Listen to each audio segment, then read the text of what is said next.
বাবাকে বহুবার বলেছিলাম পড়াশোনাটা করিও না, ওটাতে আমার ইন্টারেস্ট খুব একটা নেই। ড্রয়িংটা শেখাও, ড্রয়িংটা আমার খুব ভালো লাগে। তো ভাগ্যিস দুটোর মধ্যে একটাও বেশি দূর করিনি। কারণ বেশি দূর করলে প্রবলেমটা কি হতো, এই যে আমার এখন যা বর্তমান কন্ডিশন, তো ওগুলো তো কোনোটাই কাজে লাগছে না।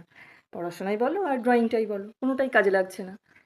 তো জামা কাপড়গুলো কিভাবে ভালো করে থুপতে হয়, ন্যাতাটা দিয়ে ঘরের ৪টে কোণ কিভাবে পরিষ্কার করতে হয়, কত ডিগ্রি অ্যাঙ্গেলে ঘোরালে ভালোভাবে ৪টে কোণ পরিষ্কার হবে, বাসনটা কিভাবে ঘুরিয়ে ঘুরিয়ে ঘুরিয়ে মাজতে হয় তবে নোংরাটা উঠবে, কিভাবে সবজি কাটতে হয় তবে কিউব হবে, কোনটা লম্বা হবে, কোনটা স্কোয়ার ছোট হবে, এগুলো শিখতে হয়েছে। এগুলো কিন্তু কেউ শিখিয়ে দিল না।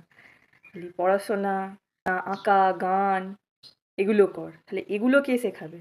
এই যে বর্তমানে কিভাবে পিঠ চাপড়ে, চাপড়ে, চাপড়ে তাকে ঘুম পাড়াতে হচ্ছে।